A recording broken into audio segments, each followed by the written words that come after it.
Sina mali, sina mama, sina miatima, kilizima, sijazima. Hatuli chungu kimoja, mbona wenzangu na vioja? Ondoka hapo. Mimi silisho tuatima. Alokuelekeza mimi hapa naisho tuatima nani? Mimi watoto kama naona nafanya kazi. Nyanyuka katafute kazi. Ondoka usiniangalie. Nenda! Nenda!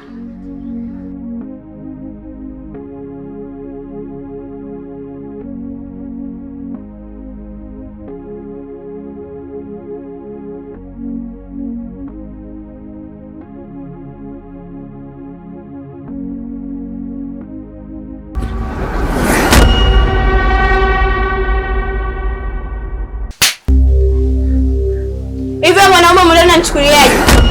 Imefika tu ananiachia buku. Hakuna unga, hakuna mchele, hakuna mboga, hakuna mafuta. Hii buku itasaidia nini mundani? Hivyo mwanamke una akili kweli wewe? Unajua uchumba kutafuta hela wewe? Unajua thamani ya hela vizuri wewe? Nahisi kama ungelikuwa unajua thamani ya kutafuta hela wala usingezarau hiyo shilingi 1000. Sasa nakwambiaje? Nakwenda, nikirudi nataka nikute chakula. Mpuuzi wewe. Kama ingekuwa adhabu nisingechagua lipe. Nachechemea, kuna muda nataka nitetee. Dunia ina joto na tabu, kuna muda na misi nipepewe.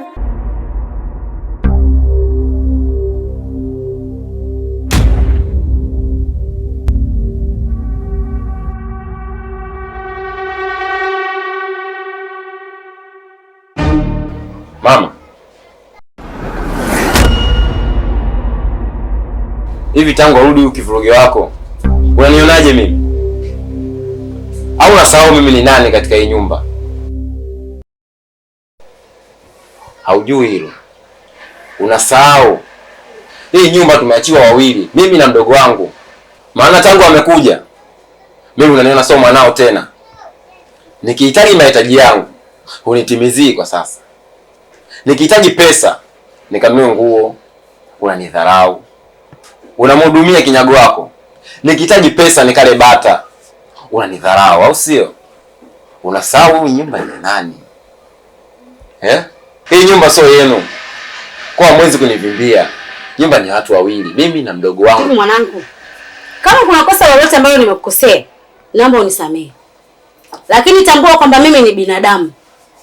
Alafu mimi nimeanza kuliona jua. Tambua nimeanza kuliona jua kabla ya kwako, tena zamani sana. Tambua wewe ni mtoto wa juzi. Alafu unanipangia mimi cha kufanya? Nisikilize nikwambie. Mimi ni mtu mzima, tena nimeanza kuliona jua kabla yako. Halafu istoshi, nina uwezo wa kumsaidia binadamu yoyote katika ulimwengu huu. Kama tu nina uwezo wa kumsaidia. Kwa hiyo wewe, naomba usinipangie cha kufanya. Sio, unanielewa? Alafu kaa mbali na maamuzi yangu. Umenielewa? Umenielewa vizuri? Na mnapoelekea, wewe na kinyago wako mtaondoka huko ndani. Maana nyote ni takataka. Kingawa kubwa nyinyi.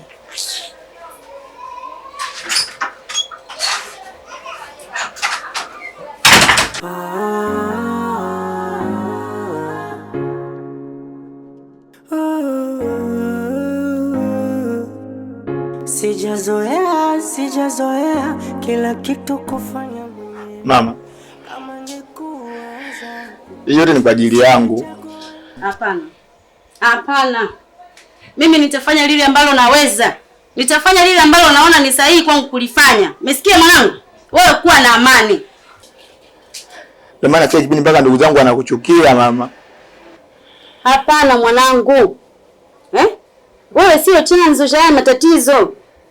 Natambua kwamba wewe umo katika listi ya watoto wangu. Kwa hiyo usijitoe. Alafu usisikilize hayo maneno yao. Nisikilize mimi mamako. Umenielewa? Yaani wewe usijitoe kabisa katika listi ya watoto wangu mimi. Alafu mimi ni mzazi. Tambua hilo. Nina uwezo wa kufanya chochote ninachokitaka katika nyumba yangu. Hakuna mtu akuniingilia mamlaka yangu. Umenielewa? Sawa unachokiongea. Mimi mwenyewe natambua.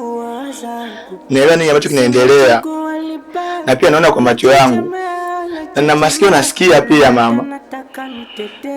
Afu pia mimi ni binadamu, naumia. Hapana mwanangu, sijali. Baba sina, mali sina, mama sina. Una akili sasa hayo? Unanipa 5,000. 5,000 mimi inanisaidia nini? Hata bodaboda haitoshi. Mimi akurudisha nyumbani. Nilikuomba shilingi ngapi? Amna. Unajua hiyo ndo nilikopo nayo. Hiyo ndo nilikopo nayo. Lakini hapa nimebakiwa na buku tu. Yaani buku 6,000. Lakini mamtu hiyo ndo hela nilikopo nayo, buku hiyo ndo ya nauli hiyo. Sina hela nyingine. Yaani mwanaume mzima unatembea barabarani una 6,000. Hivi ni kweli? Nisikilize. Tena nisikilize kwa makini na akili yako itambue. Kama uwezi kunihudumia. Kama fanyaje? Uwezi kunihudumia. Naomba achana na mimi. Usinifuje. Usinifubaze. Naomba achana na mimi. Samani yangu huioni, ikisema sina kitu mfukoni, na ukuwa naumia. Kofi. Jamani, ashukuriwa anatengeneza haya mapenzi. Yaani ile Kofi kama angelikuwa amenipiga mshikaji wangu, nasema pangechimbika hapa. Sema ndo hivyo. Kofi la mpenzi aliua.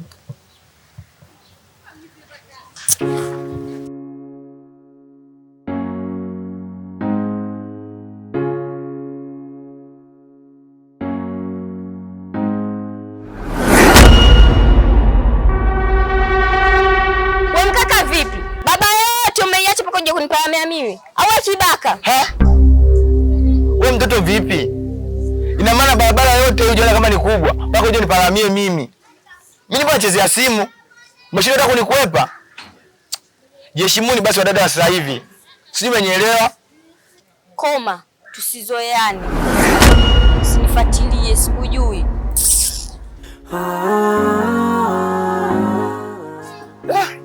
Binti wa sasa hivi hamna kazi. Sijazoea, sijajua atakutongozwa kila kitu kufanya mwenyewe. Kama ngekuwa adhabu nisingechagua lipe. Vipi mzee? Yaani siku yangu leo na mama yangu imeenda vibaya chizi.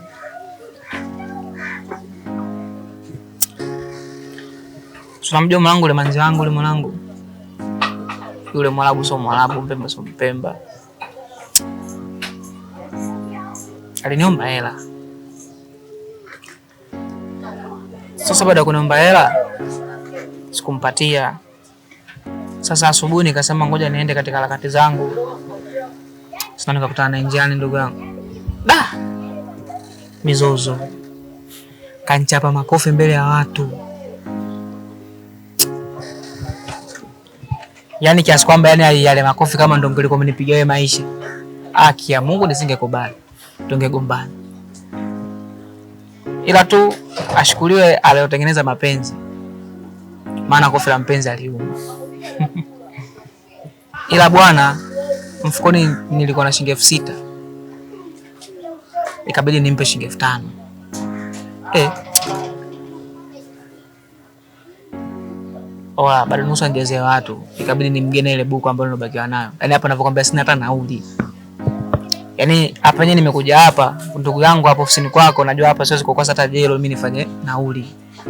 Kwa ndugu yangu naomba nisaidie hata jelo nifanye nauli. Unajua nini Daipa? Kuna vitu vidogo na feli sana mwanangu. Alafu tambua hivi vitu kiviendekeza utapotea. Hivi mwanangu, si una mke wewe?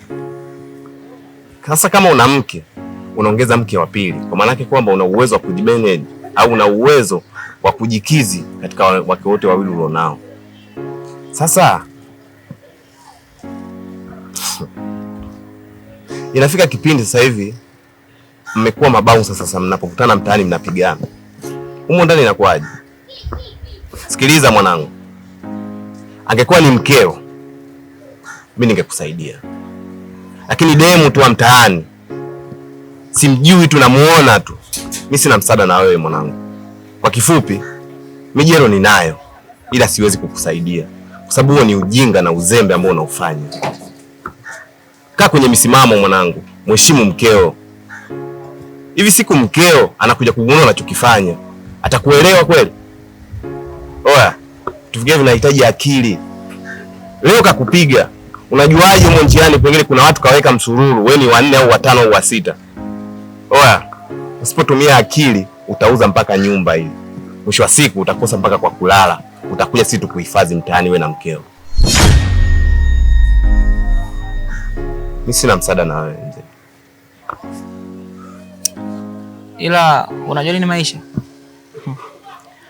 Mwanaume yoyote alokuwa katika ndoa, sawa, aweza kanishangaa. Ila mimi na imani, sawa, yaani na imani kabisa utafika hii stage ambayo mimi nimefika. Mimi naondoka. Wewe jikatae tu mwanangu. Mimi sina msaada na wewe.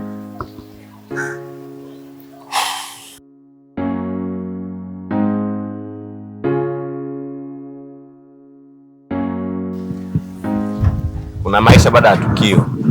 Sasa tukio likifika ndo utamleta majuto. Sasa kinachofuata wewe utajuta.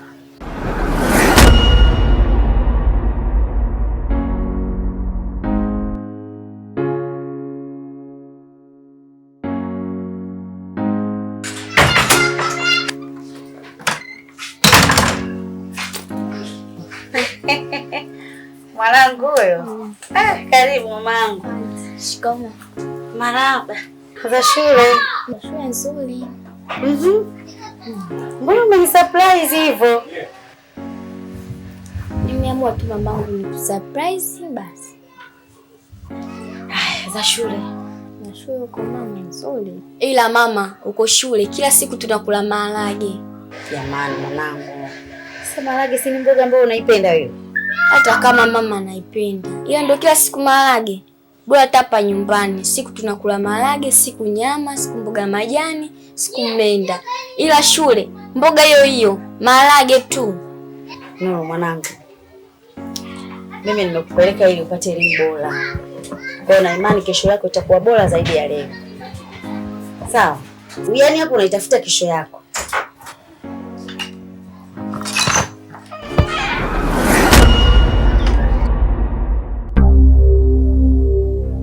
Wow, mwanangu huyo. Karibu. Na mama. Umepata eh? Asante. Sasa Kiponza, tumepata ugeni. Kama unamvona familia inaongezeka. Huyu ni dada yako. Anaitwa Nuru. Alikuwa shuleni. Kwa hiyo amerudi likizo, amekuja kuongeza familia. Nuru. Huyu ni kaka. Anaitwa Kiponza. Ni kaka yako. Asante mama kwa kumfahamu.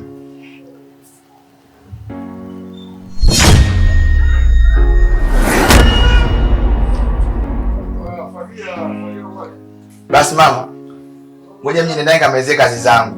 Baba sina, mali sina, mama sina. Kwani mama, yule ni nani? Na kaja kufuata nini hapa kwetu? Nuru binti yangu. Nenda kabadilishe nguo.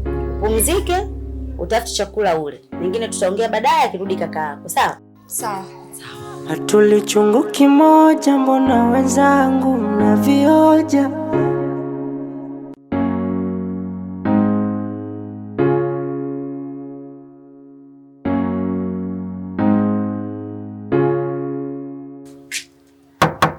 Hodi. Hodi. Nakuja.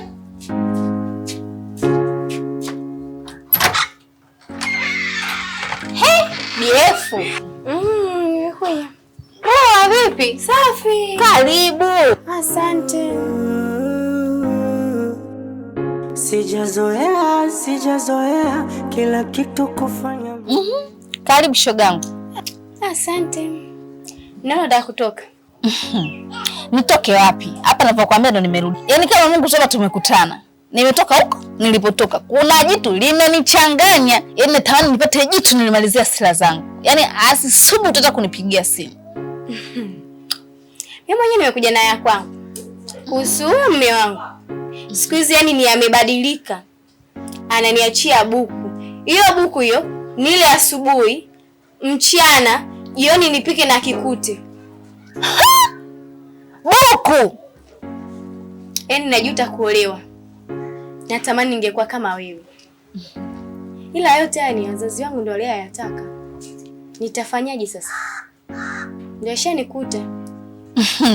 Ndio maana kwanza unavyoniona hivi kama kitawi. Maisha ya ndoa mzee siyawezi. Kama haya buku sawa, buku unaifanyia nini?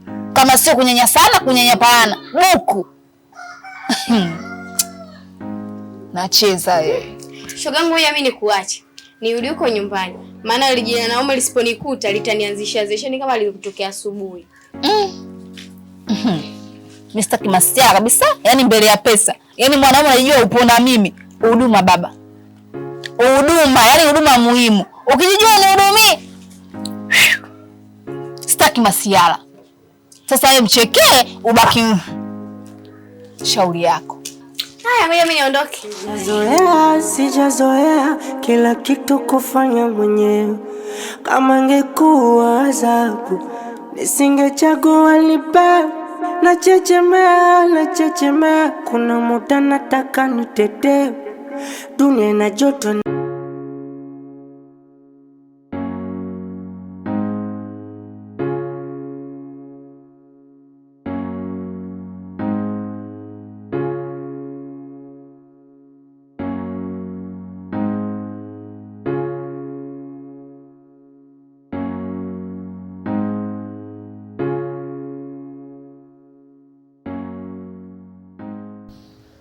Niendelee chakula nile nikawa binadamu. Maana nimechoka sana. Nilikuwa nakusubiria mume wangu. Uende ukaninunulie mahitaji. Kama unaona wewe buku ni kubwa. Unasemaje? Hivyo mwanamke? Unakisikia unachokiongea kweli wewe? Unaijua buku vizuri wewe? Unaijua thamani ya buku? Tembea kutoka hapa mpaka Kariakoo tuone kama utakuta hata hiyo shilingi 1000. Alafu hata milioni nayo ukitoa shilingi 1000 sio milioni tena. Sijui unanielewa? Nimekwambiaje nataka chakula hapa. Sasa hivi nimechoka. Mbona kama ugomvi mume wangu? Ndio maana nimekusubiri. Urudi nikupe hii buku kaninunulie mahitaji nije nipike. Sijazoea kila kitu kufanya mwenyewe. Kama ingekuwa adhabu nisingechagua lipe.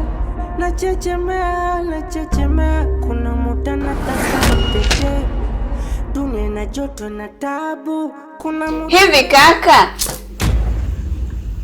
umemwoa huyu mwanamke uje kumpiga au aje kukuangalia wewe? Alivyonipigia simu nilizani masiala. Sasa najionea kwa macho yangu. Kama umemtoka mtoto wa watu, mpeleke nyumbani kwao.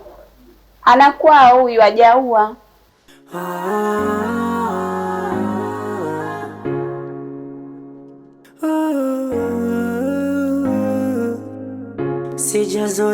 Sijazoea kila kitu kufanya mwenyewe. Kama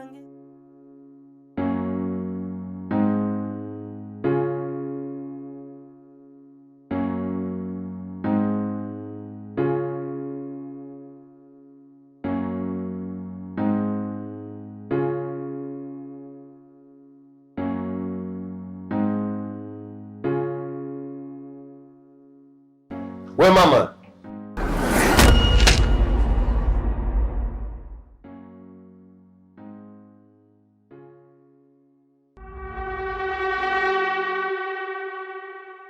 Hivi mama, tuliongea nini kuhusu kinyago wako humu ndani?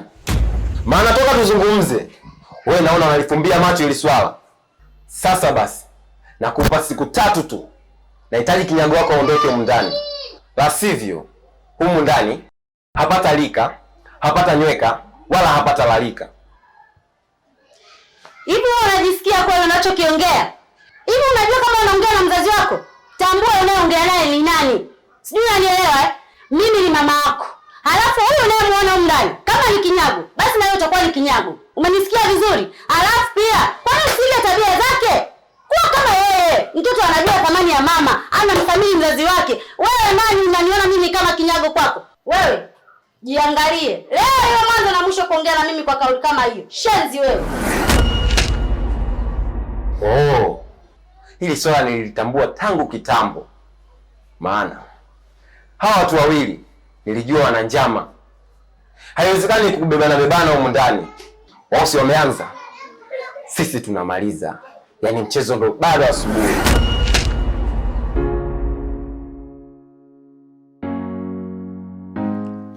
Sasa shemeji,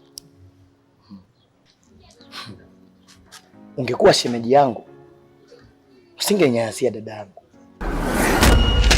Hivi nikuulize,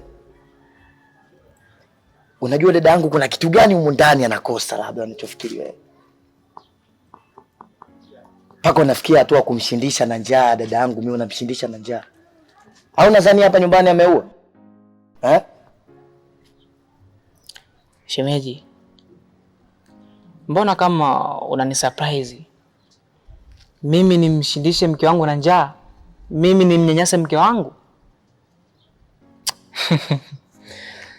Hapana, hii haingii akilini kabisa. Mwamu, mimi naijua thamani ya mwanamke. Tena istoshe, naacha mahitaji yangu yote ya nyumbani kama baba anayepaswa kuihudumia familia. Sasa unanishangaza eti unaniambia mimi kwamba namnyanyasa mke wangu, eti namsindisha na njaa. Hapana kwa kweli. Na kama kweli hizo taarifa amekupatia, basi labda mke wangu mimi ndo kanichoka. Lakini sio mimi kumchoka mke wangu. Mimi nakataa kabisa. Kwa hiyo wewe unajiona unakizi vigezo vyote vya familia kama baba, sio? Sasa nikwambie, nimepata taarifa zako. Nazisikia tu mambo yako unayoyafanya. Sasa endelea hivyo hivyo. Kurukaruka kwa maharage ndio kuiva kwake. Next time. Salamiana.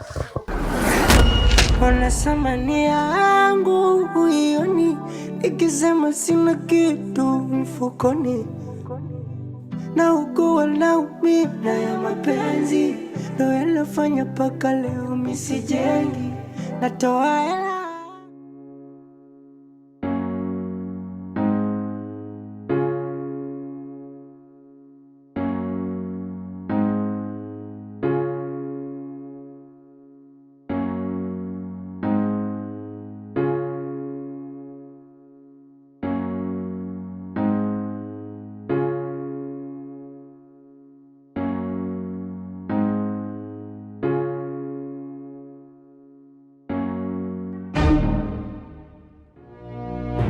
Mambo vipi? Hai, nakusikiliza. Unajua toka umetoka kule umefika hapa, kiukweli moyo wangu umeugusa. In short ni kwamba nakupenda. Hivyo kaka, upo sawa? Upo timamu? Unanipendaje mtu angali tumeonana barabarani? Hunijui, sikujui. Ndo kwanza tumekutana hapa, afu unaniambia hivi nakupenda. Unajisikia unachokiongea? No, sikufahamu. Ila mwanzo wa kuonana mimi na wewe ndio mwanzo wa kufahamiana. Naomba nafasi. Tatizo ni moyo wangu. Mimi nadhani haupo timamu. Haupo sawa kabisa katika ubongo wako. Ndio. Ile unaweza kuona sipo sawa kwa sababu nimekusimamisha sehemu kama hii. Ila mimi hapa ningependa unipatie mawasiliano yako. Tena baadaye nitakupigia tujuane vizuri. Hii langi inahitaji matunzo. Kama unaweza kanihudumia.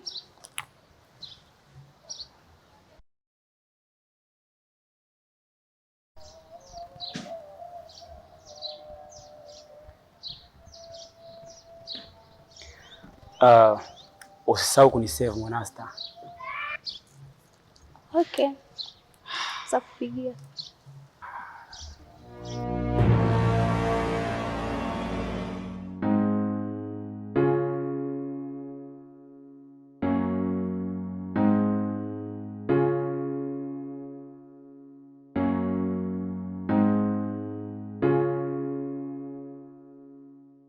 Halo ndugu wangu. Vipi? Poa mzima? Yaani ndugu, lini unakuja nyumbani? Maana nimekumisi hatari upiga mpira. Maana hapa nyumbani tangu nilivyorudi kuna jitu nimelikuta, yaani ananikera hatari. Hebu ndugu wangu njoo, nimetulia tu hapa nyumbani. Msida kwanza. Nuru, mambo? Na dangu po napunga upepo. We mkaka, kwani vipi? Kwanza unaondoka lini? Maana unatujazia choo. Mtu unakula bure, ufanyi kazi yoyote. Kwa mtu wenyewe unaanuka. Kwa angaladi naona kinyaa. Hapana mdogo wangu. Nilikuwa nimetoka hapa nje na jambo kwa niongee na wewe. Alafu pia sisi ni familia moja. Lakini mbona mama anatulea kwa upendo? Na si pia natakuwa tupendane. Sisi ni familia moja. We koma wewe. Sina ndugu na wewe. Mimi ninavyojua si tupo wawili tu, mimi na kakaangu. We vipi? Kwanza toko na chefua tu hapa. Tamani hata nitapita. Nachechemea, kuna muda nataka nitetee. Dunia ina joto na tabu, kuna muda na misi nipepe. Baba sina, mali sina, mama sina. Miatima kilizima, sijazima. Hatuli chungu kimoja, mbona wenzangu mnavyo. Hii tabia imeanza toka lini? Yaani shem, hii tabia imeanza kidogo kidogo. Na nikimwambia, ananiambia kwamba hali ni ngumu. Na nimeivumilia, nimechoka shem.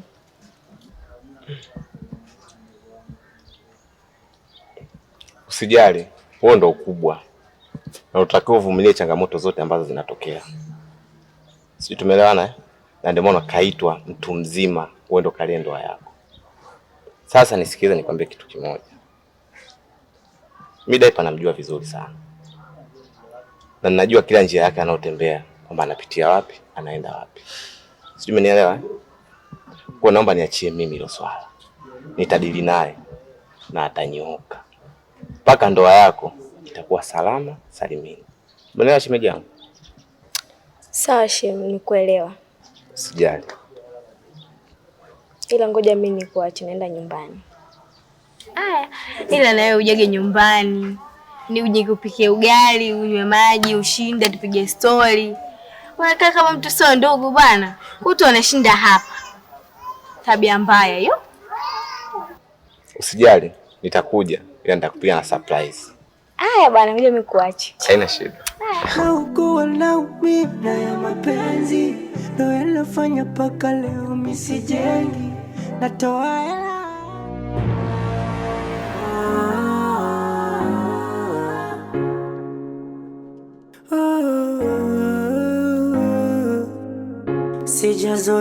Sijazoea kila kitu kufanya mwenyewe.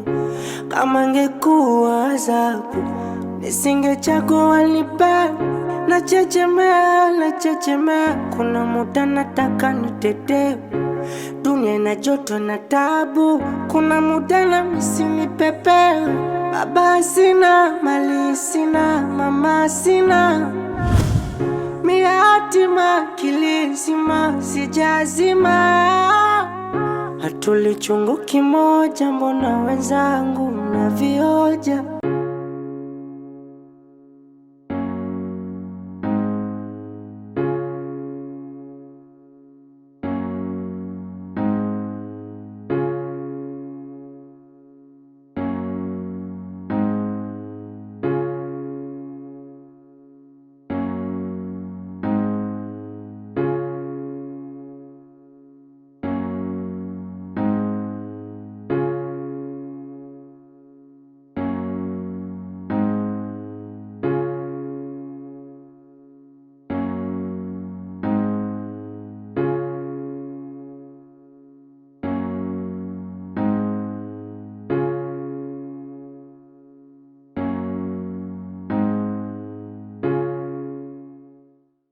Dada yangu samani, nilikuwa naomba unisaidie maji ya kunywa. Japokuwa toka asubuhi sijaingiza chochote kile tumboni. Naomba unisaidie hicho dada yangu, maana kiu sana.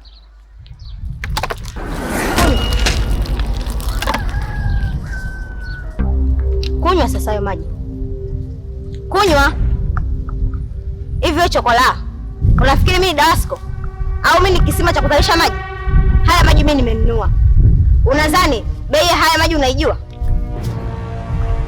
Nisikilize wewe chokola, sijui chokola, sijui yatima, sijui mtoto gani, sielewi.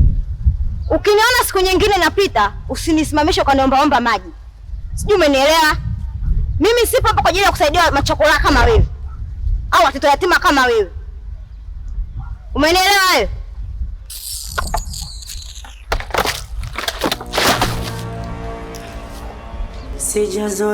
Sijazoea kila kitu kufanya mwenyewe. Kama ingekuwa adhabu nisingechagua lipe. Nachechemea, kuna muda nataka nitetee. Dunia ina joto na tabu, kuna muda na misi nipepewe. Baba sina, mali sina, mama sina, miatima kilizima sijazima. Hatuli chungu kimoja, mbona wenzangu mnavioja?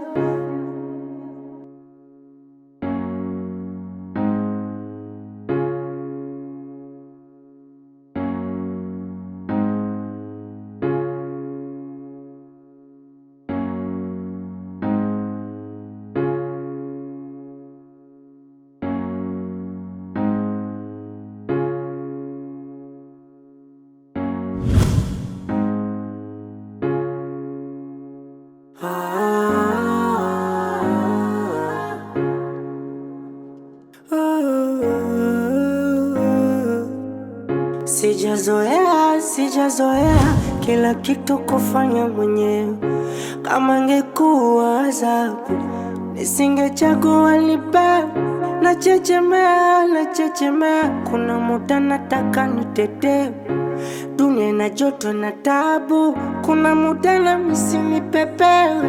Baba sina, mali sina, mama sina, miatima kilizima. Kaka samani,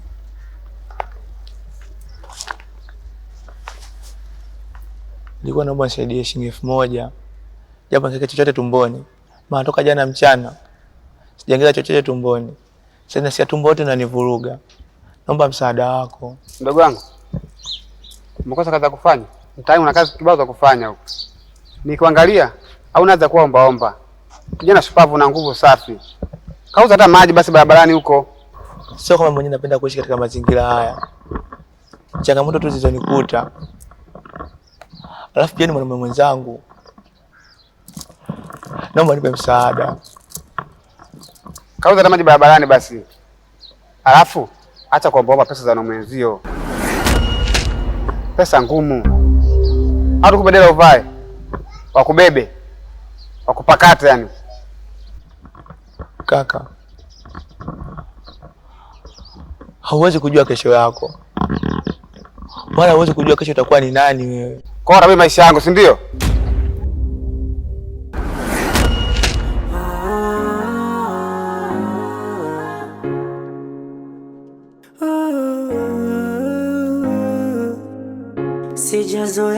Sijazoea kila kitu kufanya mwenyewe. Kama ingekuwa adhabu nisingechagua lipe. Nachechemea, kuna muda nataka nitetee. Dunia ina joto na tabu, kuna muda na misi nipepewe. Baba sina, mali sina, mama sina, miatima kilizima sijazima. Hatuli chungu kimoja, mbona wenzangu mnavioja?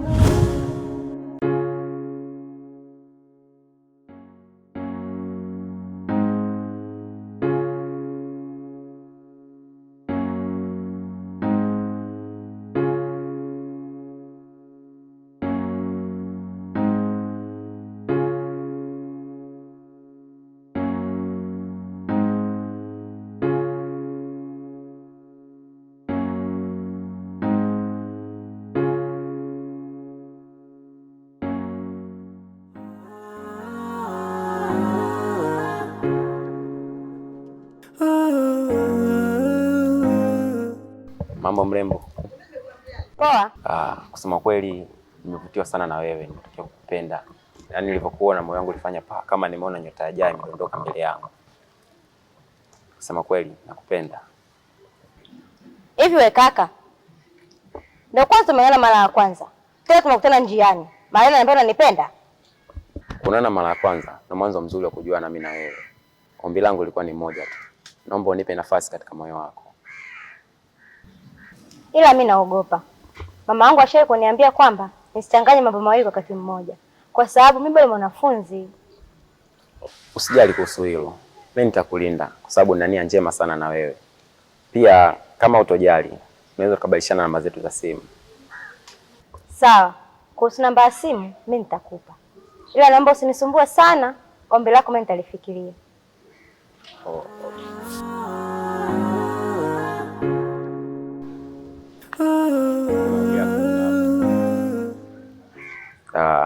Unaweza ukanisave Midos au vyovyote utakotaka kama ni mpenzi. Subiri kidogo. Unaweza ukachukua hii hapa. Nitawekea vocha.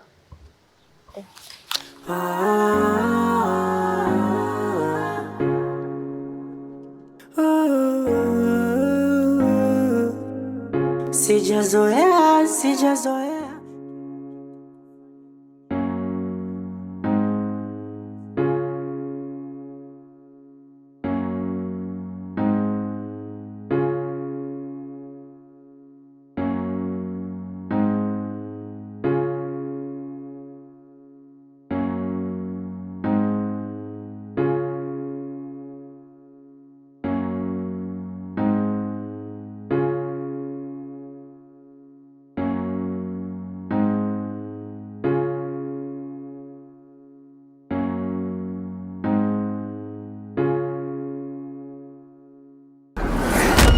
Hivyo mwanamke una akili kweli wewe?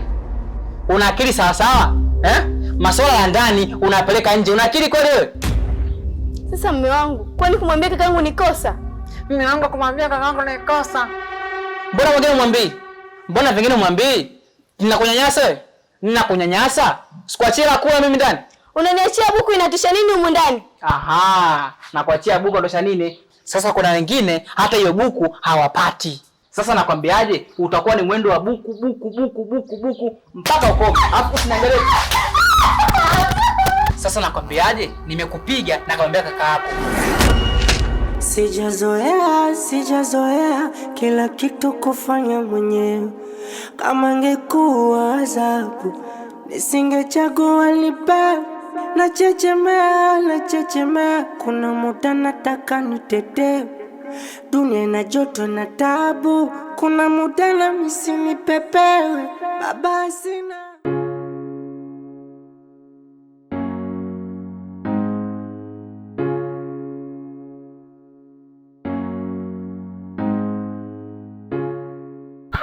Dogo wangu. Dogo wangu mwenyewe wewe. Kaka vipi? Shwari. Ila mengi nakutana nayo huko yanafurahisha, maana mwenyewe moyo wangu umesuhuzika kabisa. Niambie. Moja kwanza. Hivi yule kenge maji yupo? Alijinga taa yupo. Tangia ameondoka asubuhi mpaka sasa hajarudi. Achana naye maana ataniharibia mudi. Sasa mdogo wangu, kuna jambo nataka nikupashe. Sasa ndo utulie mdogo wangu. Pangi kangu. Jambo gani hilo? Sasa nikwambie, hivi karibuni unaenda kuitwa wifi. Wewe. Sijasikia na karibia kuita nani? Nimekupatia wifi yako mkali. Yaani amenyoka hivi kama lula. Na hapa nilipokuja kizuri zaidi nilipofika mlangoni tu. Katumia text. Hapo kaniambia naitwa Leila. Nimefurahi kupata namba yako. Acha ngoja nitakuletea tu. Sio nakuja naye siku afu naambia huyu ndio wifi yako. Afu wifi yenyewe mbaya. Sijui shepu ana, kiuno chake kimekaaje, macho haeleweki, nyuma sio mbele, mbele sio nyuma. Yaani akifika tu pale mlangoni namfukuza. Kwa unavyojua mdogo wako. Ndio ashaka mimi kaka yako Midos mzee wa kuchagua. Sinaga shombo.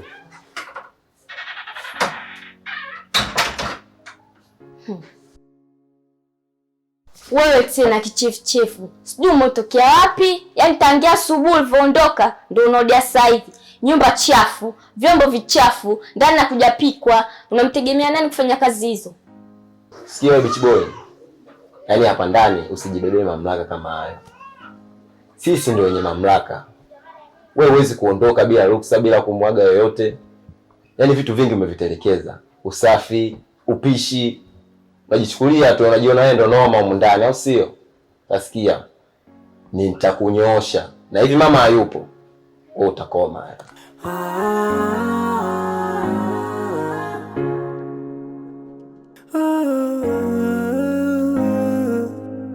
Sijazoea kila kitu kufanya. Yaani kaka yule mimi simpendi. Nisingechagua nipe na chechemea, kuna muda nataka nitetee. Dunia ina joto na tabu, kuna muda na misimi pepe. Baba sina, mali sina, mama sina, miatima. Dada Shamani, sijazima, hatuli chungu kimoja, mbona wenzangu mnavioja? dadangu, yani sijui nikwambie nini. Yani nimezunguka sana, sijawahi kuona mwanamke kama wewe. Nimetokea kukupenda bure tu. You are so beautiful Africa. Mungu. Dunia simame nipande nijionee. Hivi upo sawa kweli? Kwa muonekano wako na muonekano wangu, hivi unaona tunaweza tukawa sawa au tukawa pamoja? Unavyojiona wewe na mimi tupo sawa? Ndio tunaendana, ndio maana hata Mwenyezi Mungu aliumba mwanamke na mwanaume kwa sababu tunaendana. Au nina kasoro gani? Sikia kakangu, usinipotezee muda. Alafu nikwambie usichokijua.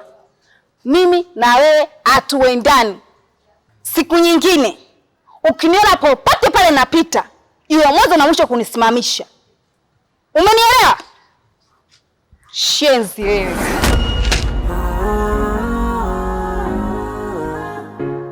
Mchawi jombo tu hilo, buku tu unakula. Hiyo lazima niichape hiyo. Kila kitu kufanya mwenyewe.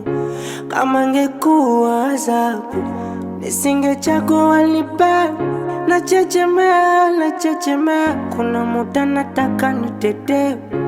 Dunia ina joto na tabu, kuna muda na misimi pepe. Kaka!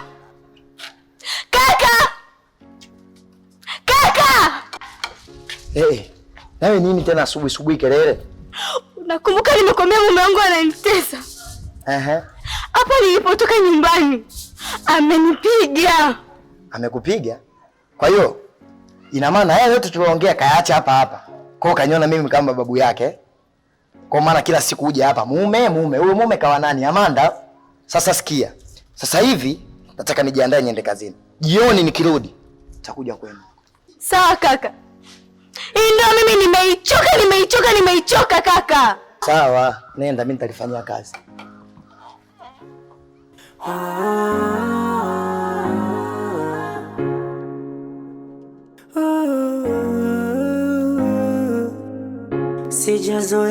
Sijazoea kila kitu kufanya mwenyewe.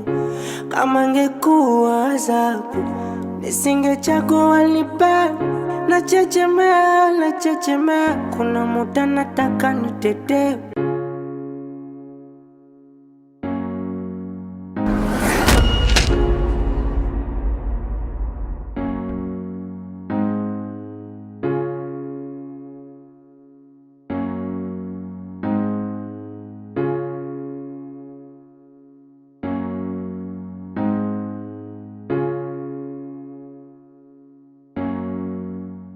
Dada, hivi umeridhika kukaa meza moja na huyu kichaa? Unaenjoy kula naye meza moja? Kaka, nimemkuta nimwambia atoke kakataa. Na akasema atanipiga mabao. Anathubutu kusema nini? Atanipiga. Atakupiga kwa ajili ya chakula ambacho hajui gharama yake.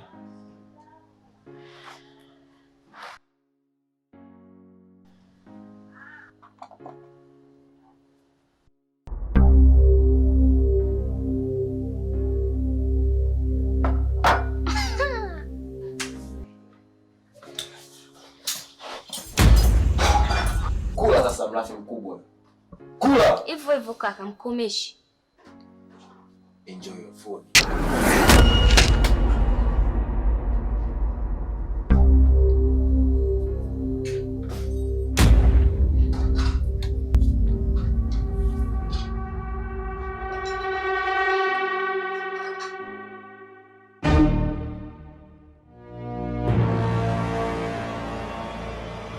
Basi kuwa na hicho.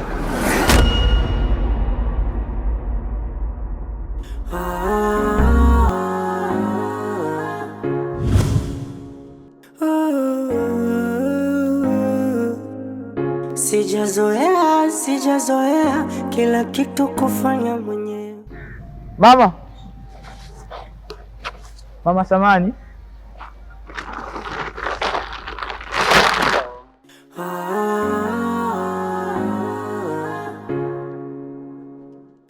Mama yangu, shikamoo. Marahaba mwanangu. Hujambo? Sijambo mama. Samahani mama kupoteza muda wako. Niko na mwasaidie 200. Nikanota mandazi mawili nipate kula mama yangu. Toka jana asubuhi sijaingiza chochote tumboni mpaka muda huu sasa. Mwanangu, sasa 200 itakutosha nini? Mama yangu, hiyo kwa upande wangu ni kubwa sana. Kuna wakati na kadi siku 2 sijala mpaka 3.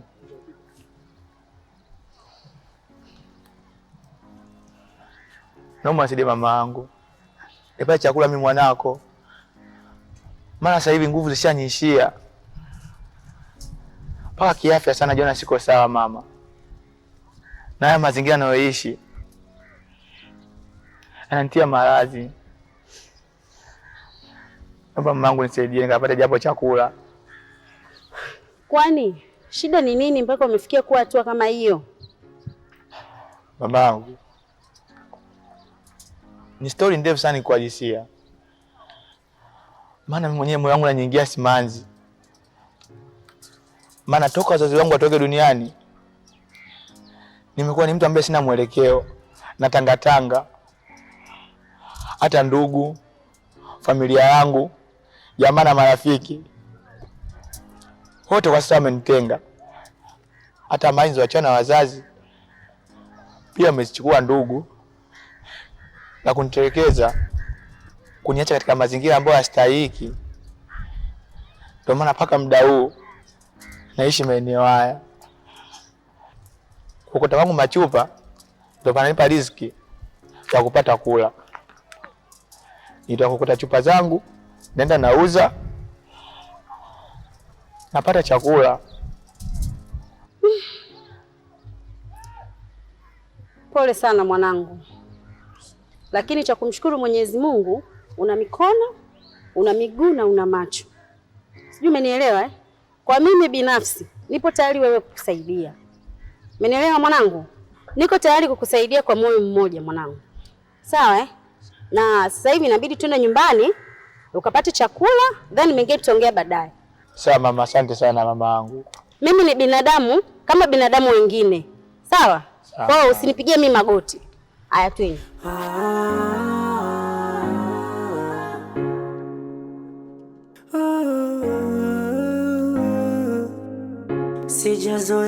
Sijazoea kila kitu kufanya mwenyewe.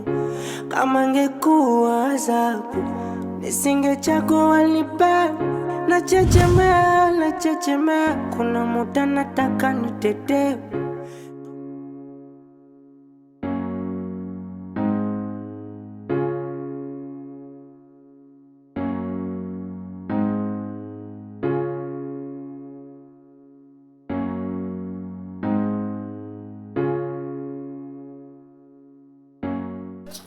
Mohon Pak Vocha. Hebu. Mohon mrudishie na nitambitie. Shiga lake.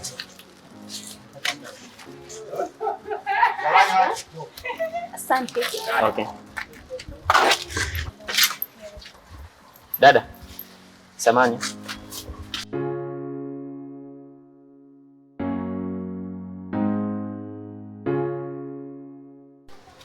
Samahani dadangu. Bila samahani. Unajua wewe ni mzuri. Umependeza. Umewaka sana. Moyo wangu umevutiwa sana na wewe. Kama hautojali, tubadilishane mawasiliano. Tuwasiliane. Kwa hiyo vocha ya buku unanunulia pale dukani? Sio kwa ubaya. Ila nimevutiwa tu na wewe. Umenitolea buku pale ya vocha. Nilikuwa na pesa yangu. Nilikuwa na uwezo wa kununua vocha. Ila umetaka kunisaidia umeninunulia. Ya nini kunisimamisha njiani na kuniomba namba? Ndo mambo ya sasa mpana utakiwa.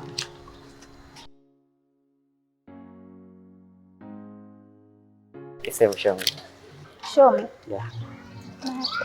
Oh.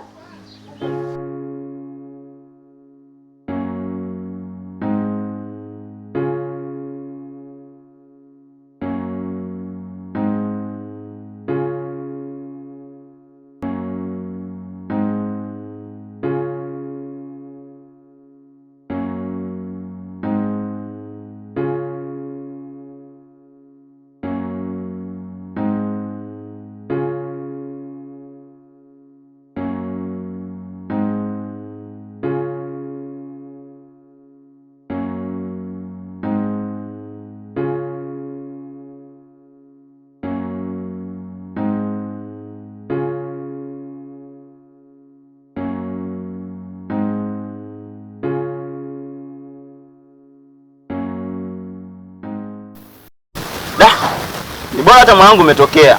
Maana hapa nje alikuwa ananiskoti kinoma. Sema nini? Wewe chezesha tu hizo chapati, si tuvimbe. Oa, so poa. Nimeenda dukani kwa Mangi pale, nikamkuta mtoto mmoja mkali ananunua vocha.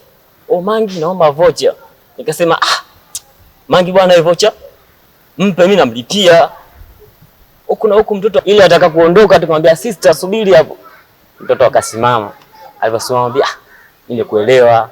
Naomba namba. Umeona wangu mtoto. Kwa mimi namba story hivi hivi. Nilichokifanya mwanangu, nikachoma ile liteni.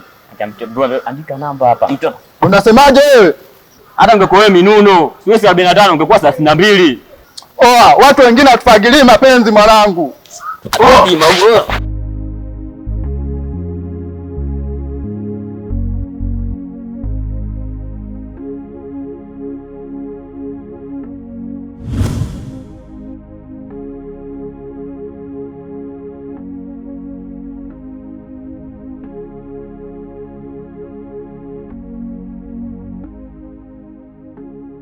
Mama, shikamoo. Marhaba. Samahani lakini kama nitakuwa nakukosea. Mimi nilikuwa naomba msaada wa chakula. Maana sasa hivi siko vizuri hata katika tumbo langu. Naomba nisaidie. Alokuambia mimi hapa naishi watoto yatima na? Mimi na watoto kama wewe umri wako na wanafanya kazi. Kazi kushinda kufanya kazi mjini kama hapo una shida gani? Sina mali, sina mama, sina miatima, kilizima, sijazima. Hatuli chungu kimoja, mbona wenzangu mnavioja? Ondoka hapo. Mimi si watoto yatima. Alokuelekeza mimi hapa naishi watoto yatima nani? Mimi watoto kama wanafanya kazi. Nyanyuka katafute kazi. Ondoka usiniangalie. Nenda! Nenda!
kwema. Mjomba mwanangu pepea. Natoka jana kidogo tumboni.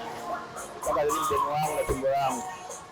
Yaani sielewi ndakula nini. Na ukiangalia jinsi nilivyo nakosa msaada. Naomba nisaidie kakaangu. Niko chini ya miguu yako na kuomba. Mimi siko kwa ajili ya kusaidia mayatima. Na kama wewe ni yatima, nenda kwenye vituo vya kulelea watoto yatima. Sawa, kazi na utu. Lakini wewe utafuti kazi, unatafuta utu. Mimi huo utu ndio siuhitaji. Jinsi mimi nilivyo, sasa nikapata kazi. Nisogea hivyo kidogo. Sijazoea kila kitu kufanya mwenyewe. Ningafanya kazi mjomba. Singechagua nipe na chechemea. Kuna muda nataka nitetee. Dunia ina joto na tabu. Kuna muda na misi nipepe. Baba sina, mali sina, mama sina. Miatima kilizima sijazima. Hatuli chungu kimoja, mbona wenzangu mnavioja?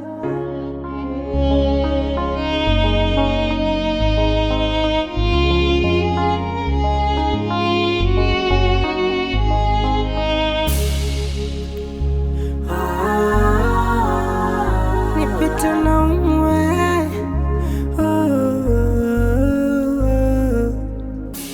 Kwanza mwanangu, una shida gani? Mbona unalia? Mama, mimi nakwamba niondoke ili nisije kuongeza matatizo huko ndani, maana ukitoka tu napitia changamoto, napitia majuto. Hata kwa dakika moja ukienda dukani, ndugu yangu ni majuto. Ndugu zangu hawanipendi. Naomba tu mimi niende. Kiponza, hiyo ndo sababu ya kutaka kuondoka huko ndani? Nyumbani kwangu mimi ndo nyumbani kwako wewe. Umenielewa?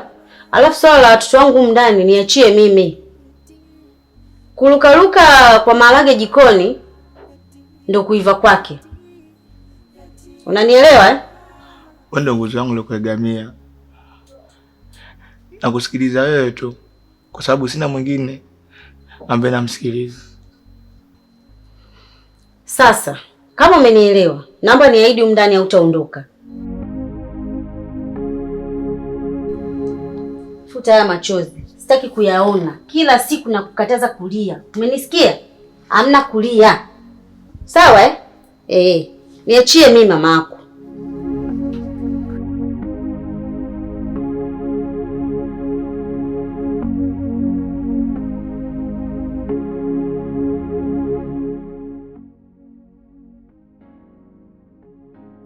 Hivi mpenzi, sima ulichoniitia. Hivi unajua mara mwisho mimi nakukutana hatukachana katika mazingira mazuri. After stosha sasa hivi na stress sana. Na wewe ndo mtu pekee kunilewaza. Hivi unajisaurisha? Unakumbuka mara mwisho mimi naye tuliongea nini? Mimi naelewa. Kumbe unajizima data, si ndio? Kuhusu swala la pesa usijali. Hapa lipo nataka nizangu jobu, nikirudi jioni na kufanya muamala na enjoy. Anasema nani? Nisijali vipi? Kati pesa ndo kila kitu kwangu. Wewe unaniambiaje mimi nisijali? Nilishakwambia. Bila pesa mimi na wewe haitowezekana. Sasa nashangaa unaniletea propaganda zako sizo, yani propaganda zako ambazo nisizozielewa. Why?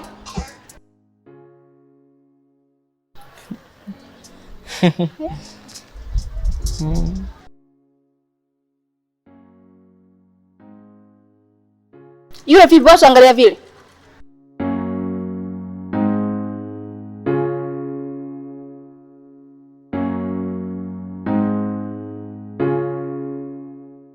Nakuuliza vipi boss, kuelewi? Subiri mpenzi. acha niende kazini. Nikirudi nitakufanyia ule muamala au sio? Bini niwahi kazini. Ona samani yangu huioni, ikisema sina kitu mfukoni, na uko wanaumia ya mapenzi. Yatima,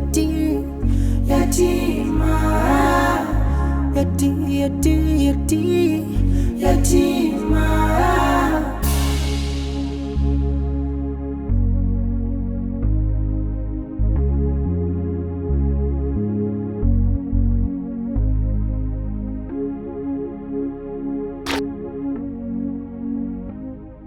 Oh, mwanangu.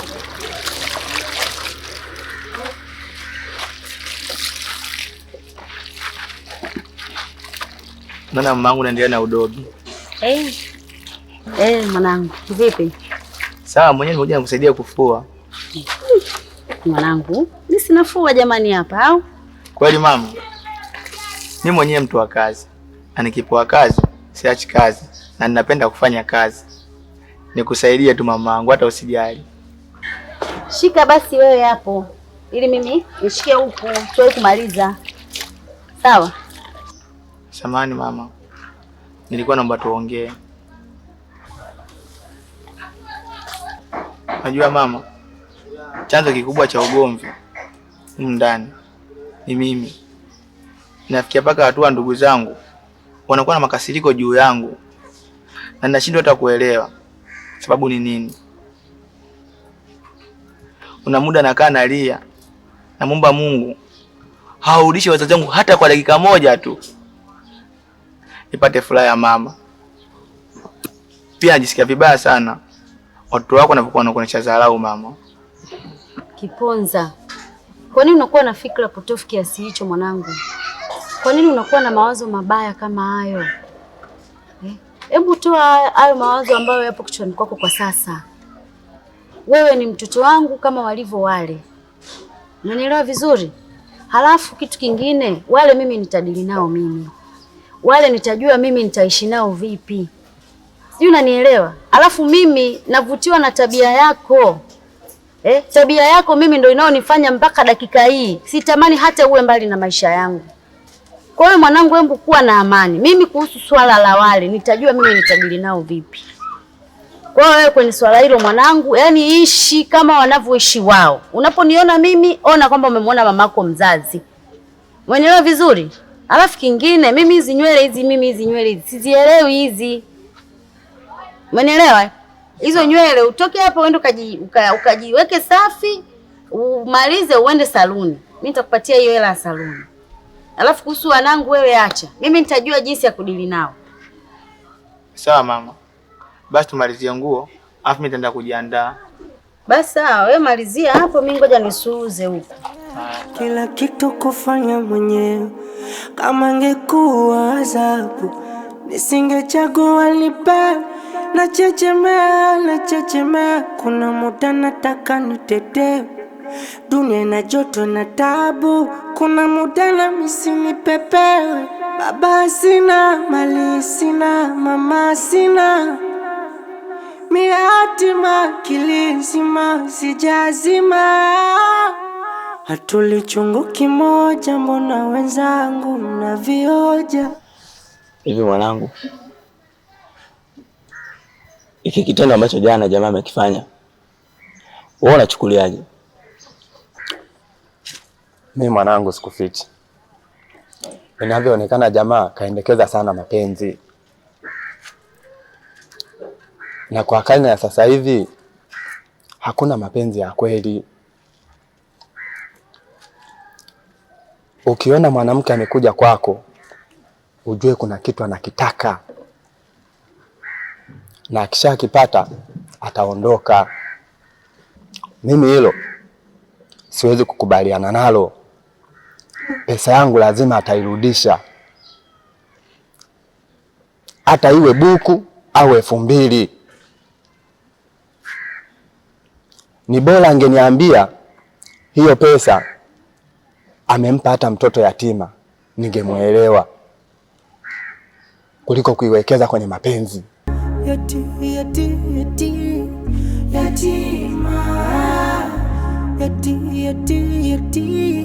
yatima. Nimekuita hapa ili niweze kukupa majibu ya swala lako uliniambia. Kuwa nimekubali. Nafurahi sana kusikia hivyo. Maana nilipoiona simu yako nikakumbuka na teksti zako. Mwenyewe nikaona kama ndoto. Kusema kweli nimefurahi na ninaenjoy kutokana na majibu yako. Nakupenda sana. Maana sijawahi kupata mwanamke mrembo kama wewe.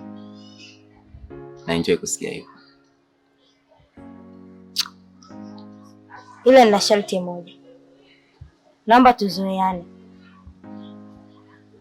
Maana yangu ni kwamba wazazi wako wanifahamu ili mambo mengine yaweze kuendelea. Ili hata uko mbele, wazazi wangu pia na mimi wataweza kukufahamu. Kuhusu swala hilo ondoa shaka.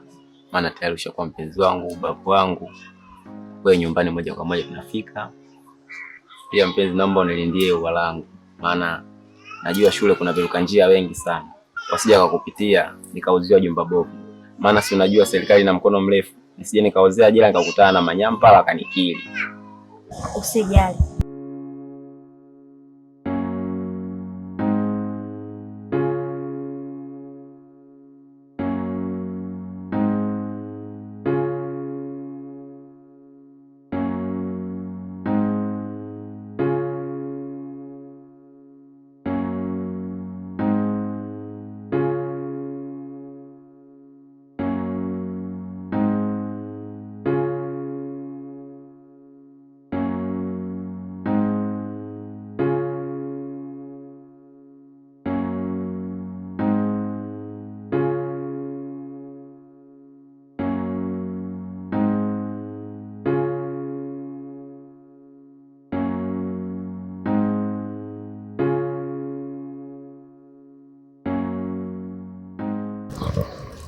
Sister, mambo? Poa. Unajua tokeo unatokea kule. Macho yangu alikuwa nakutazama wewe tu. Nikashindwa kujizuia. Nikaona nikukimbilie. Hivi jamaa unamwonaje? Ana majukumu kweli?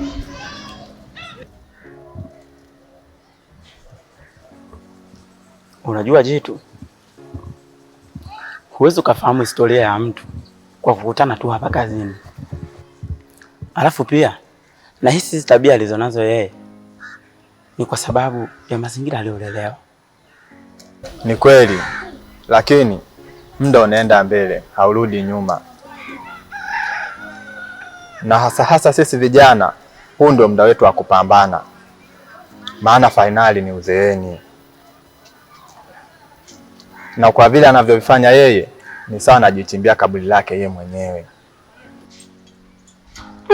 Kama ongea kitu hivi. Wewe ni mrembo sana. Kusema ukweli, nimetokea kukupenda. Kwa hiyo yani inaonekana kila mdada anaopita unatongoza. Eti. Kila mdada anaopita ni skati yote isikupite. Seti. Alafu kakaangu dada watongozage hivyo. Yeye unatoka huko dada nakupenda. Haya. Unaitwa nani? Kwa majina anaitwa Shomi au handsome boy wa town. Unajua mimi naitwa nani? Sijui.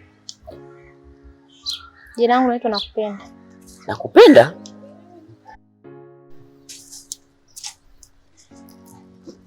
Mzee wa Sali leo nimeng'atwa na nyuki. Wala Wasukuma leo naenda kuwapiga swaga, nawaambia mtoto kaelewa. Yaani leo ni humu tu yani.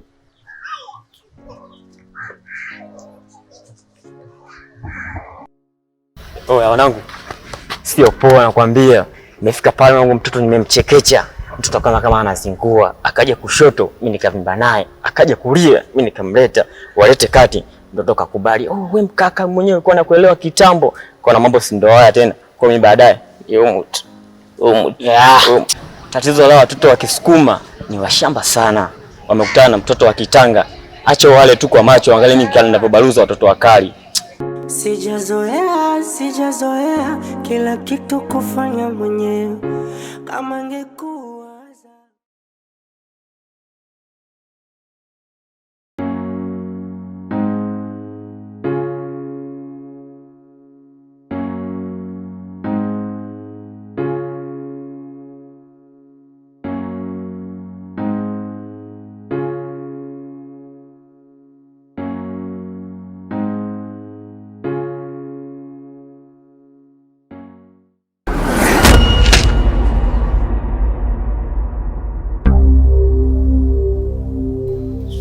Unaionaje hiyo?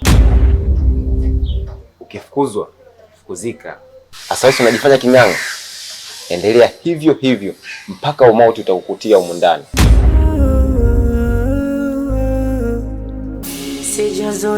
Sijazoea kila kitu kufanya mwenyewe. Kama ingekuwa adhabu nisingechagua nipe. Nachechemea, kuna muda nataka nitetee. Dunia ina joto na tabu, kuna muda na misi nipepewe. Baba sina, mali sina, mama sina, miatima kilizima sijazima. Hatuli chungu kimoja, mbona wenzangu mnavioja? Mambo yatajikoroga, msikate uo mtakosa boga. Yatima, yatima, yatima, yatima, yatima.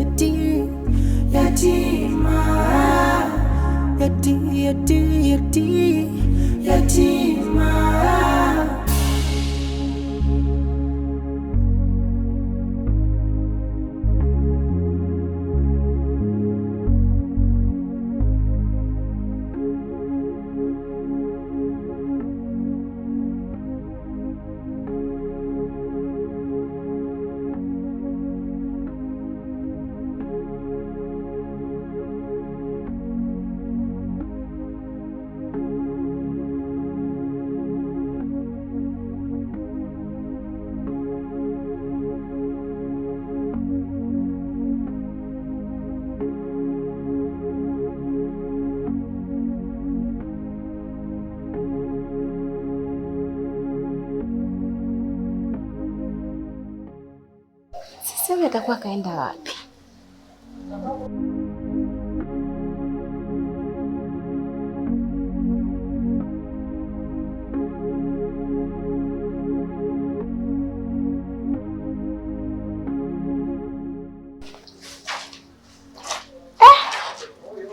Wifi, mbona hivyo tena?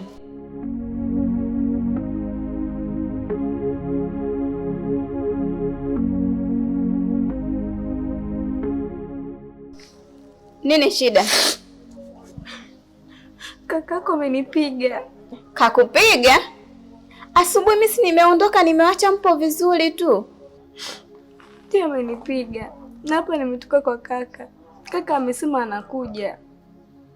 Yaani wifi, ndio ame nimechoka.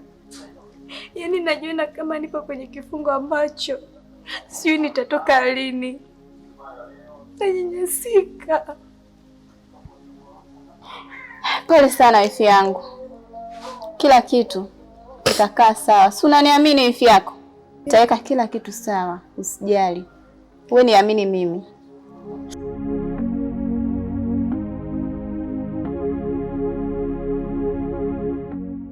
Kangu. Vipi simu? Alikuja hapa? Vipi alikupigia simu? Sema basi na wewe. Niambie ukweli.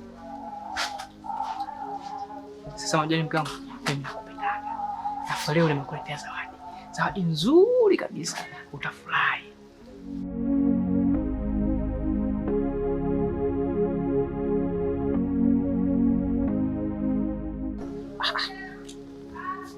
Sasa kuja au hajaja? Unapo kimya. Mke wangu.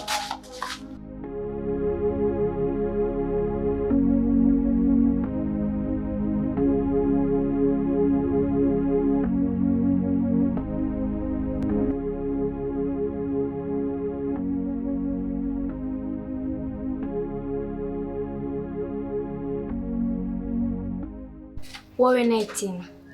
Yaani tukawaingia kuchooni bila kugonga hodi. Je, ungenikuta ni pochi?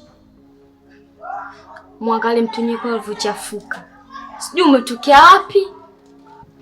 Samahani. Naomba niingie kuoga. We koma. Hauna haza kuingia kuchooni. Upo? Kwanza jiangalie juu mpaka chini. Una haza kuoga mchoni? Afu sikiza nikwambie. Yaani nataka uondoke sasa hivi. Kama wewe mwanamume kweli, ingia. Na kupiga kelele sasa hivi nataka kunibaka. Toka!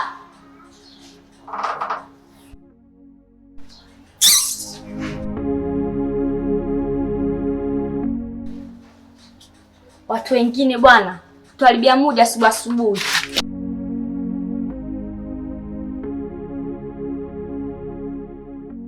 Mke wangu.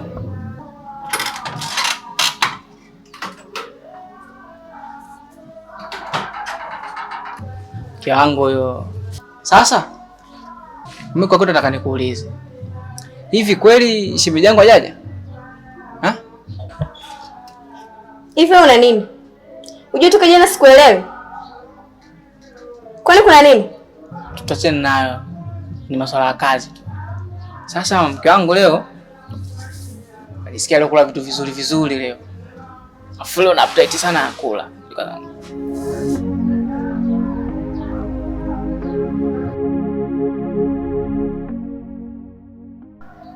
Shika.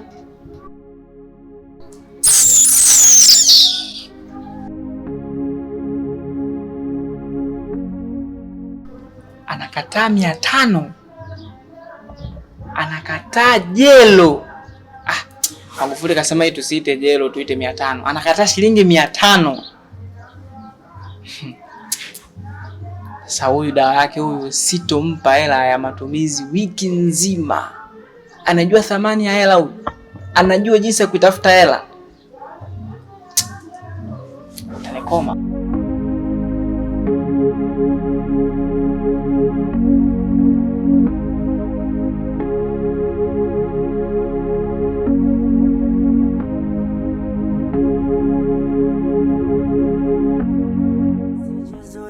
Sijazoea kila kitu kufanya mwenyewe. Kama angekuwa adhabu nisingechagua nipe. Nachechemea, kuna muda nataka nitetee. Dunia ina joto na taabu. Kuna muda vijana wachache ambao wanakaa mtaani na sehemu kama hizi huko wanalia. Na nikikuangalia ni kijana mdogo sana.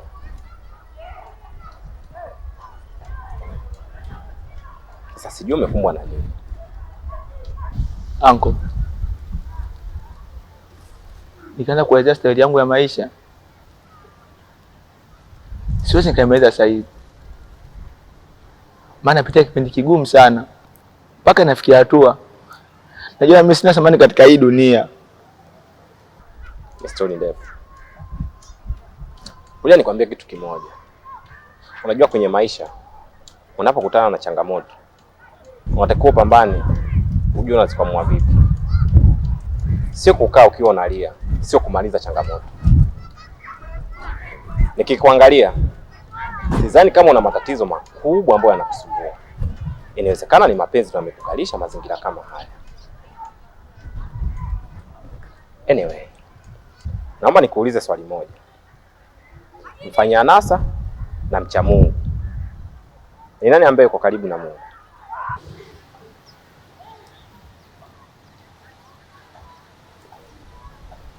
Hapana. Sijui. Ni kweli huwezi kuelewa maana yangu. Ila nisikilize kwa umakini sana. Mfanya nasa atazunguka sana katika sehemu zake za starehe. Na atafanya kila kitu ambacho kitampa furaha kwake. Lakini ipo siku atakaa na kumkumbuka Mwenyezi Mungu. Akasema leo nimeamua nirudi kwa Mungu, niache anasa zote.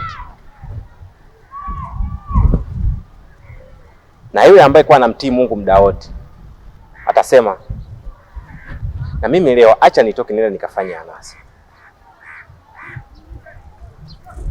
Atatoka nyumbani kwake kabla ya kwenda kufanya sala na kuingia barabarani.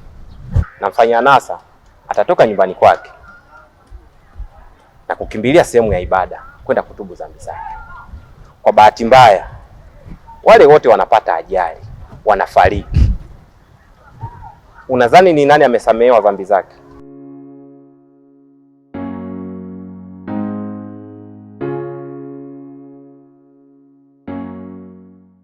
Hapana, sijui.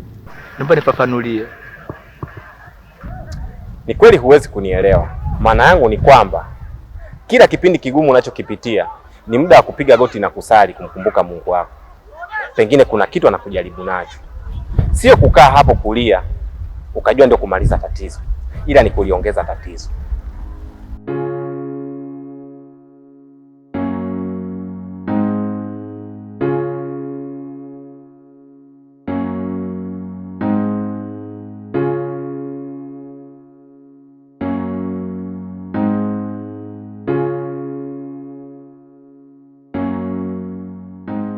Huyu ni nani? Na kwa nini anisamini mimi? Na wakati mimi ni binadamu ambaye nishashiwa samani katika ulimwengu huu. Mungu, nijalie mimi mja wako, hata kama na kasoro, niondelee kiza hichi.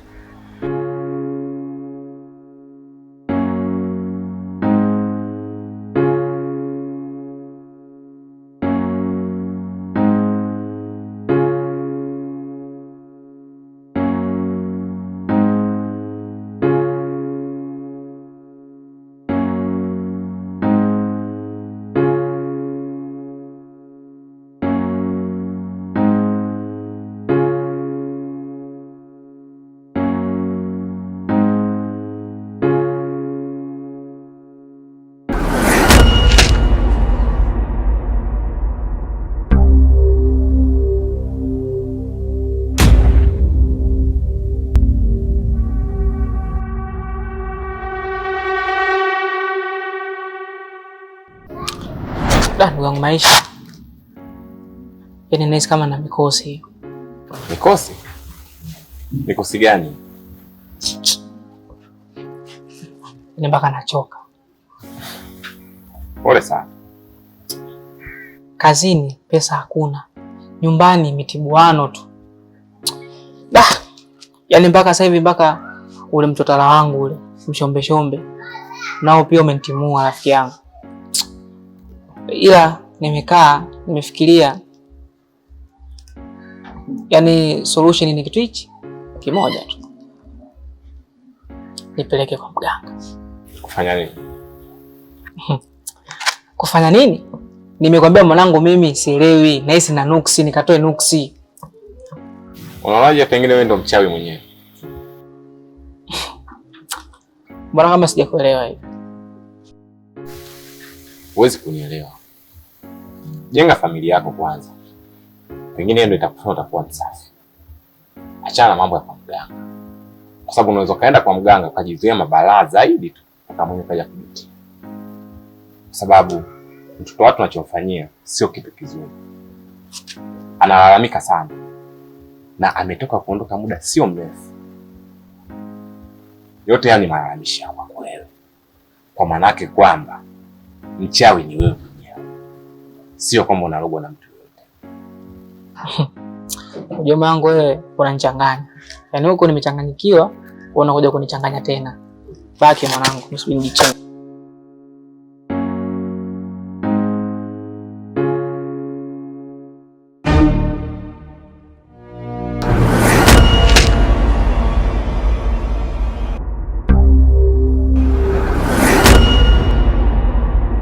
Naomba mkoba. Mimi sikupe mkoba. Wewe kijana mdogo sana. Natambua ni ugumu wa maisha ndio nafanya mambo yote hayo na majambo ambayo sio sahihi. Naomba nisaidie mkoba. Mimi sikupe mkoba. Kwani unataka? Nakuomba. Wewe ni kama mdogo wangu. Najua ugumu wa maisha unaopitia. Shika hii pesa. Siku nyingine usipite mitaa.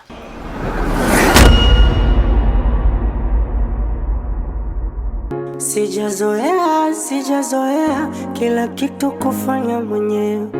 Kama ingekuwa adhabu nisingechagua. Msaada jamani, msaada! Msaada jamani!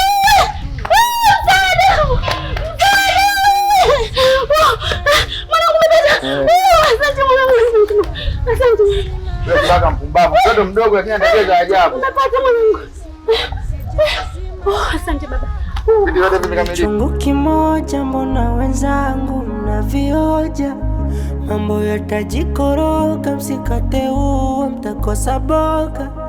Yatima, yatima, yatima, yatima, yatima, yatima.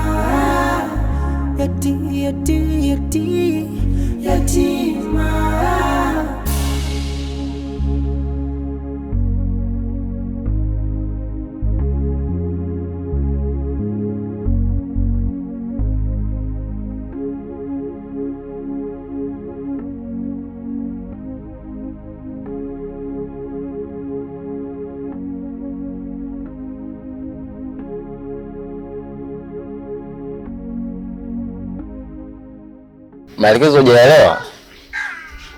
Kwani hapo uko eneo gani? Ushafika uwanjani? Basi sawa, angalia upande wa kulia kuna mnara. Nyosha na hiyo njia moja kwa moja tukutane hapo mnarani. Okay, tukutane hapo. Nitaamini mpaka nikuone. Okay, sawa. Siamini kama mtoto amejaa mpaka anakuja nyumbani. Nipite na umwe. Eji.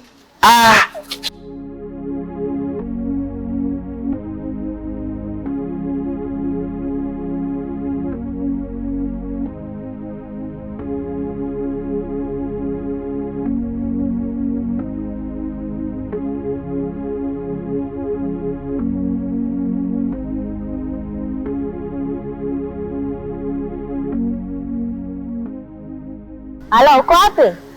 Mbona mimi nishafika hapa kwenye mnara? Mbona sikuoni kwenye mnara wenyewe sasa?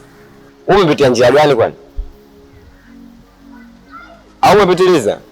Hapana. Huku, upande wa huku.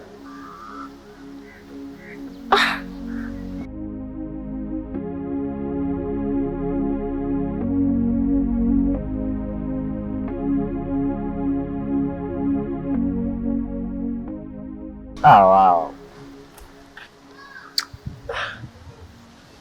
Sijaamini kama unaweza kufika. Nafurahi sana. Okay, tuwe nyumbani ili tukaone familia yangu.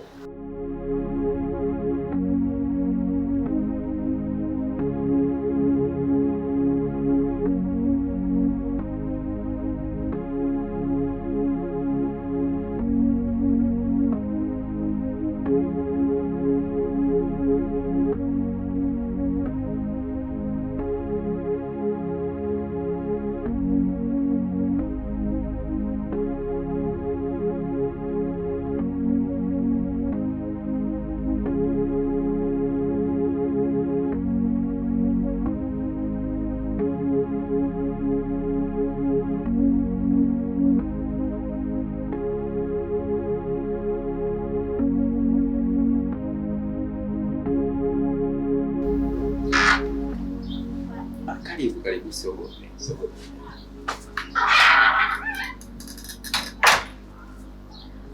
Ndugu wangu, leo nimekuletea wifi yako. Najua ulimsubiri kwa hamu sana. Karibu kae.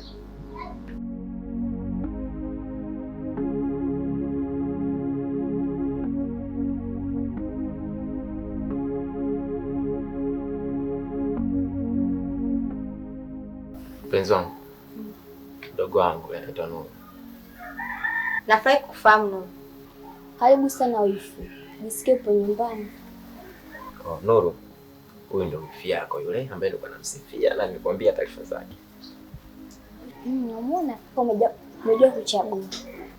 Asante. Okay, anyway. Vipi, soda vipi? Soda tamu. Okay, basi nisipoteze muda, ngoja niwahi mara moja nini. Shop hapo. Fanya maelekezo.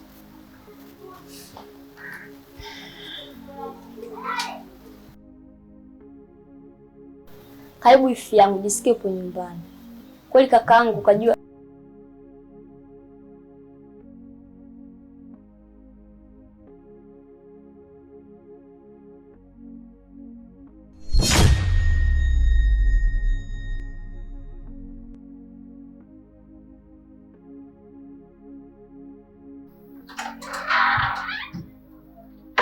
Wifi. Yule ni nani? Yule kapuku mmoja tu anakaa humu ndani. Ila sio ndugu yetu. Maana mama sijui amemokota wapi naye kaja kumleta humu ndani. Yaani vupu simpendi. Ananikera hatari. Natamani naondoke leo kesho. Mimi nina njia. Naweza kukusaidia ili tuweze kumtoa hapa ndani. Wifi yangu. Naona tumeongea sana tumeamaliza. Baba kaka mpaka sasa hivi hajarudi. Au maduka yako mbali? Sijui ila atakuwa amepitia kwenye mishimshi zake. Maana yule.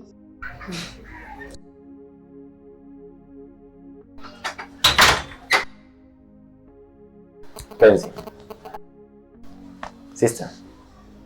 Naombeni samahani sana kwa kuwachelewesha na kuwapotezea muda wenu. Najua mmenisubiri sana. Lakini changamoto ile kuwepo. Kila kona ya mtaa anayopita nakuta maduka yamefungwa. Alafu sijui shida ni nini. Basi sawa. Naona muda umeenda. Naona bora tu nirudi nyumbani. Mbona nataka kuondoka mapema hivi? Subiri kidogo upate chakula, kisha nitakusindikiza. Hapana, nitakuja siku nyingine. Sawa. Tena hapo hivi sijui unakuja leo tena? Oh, siwazi. Wifi yako akitaka kuja, nitakupa taarifa. Wewe ondoa shaka. Wifi, ngoja mimi niende. Tutaona siku nyingine. Ila ule mpango tulioongea bado tujaumaliza. Haya, kwaheri.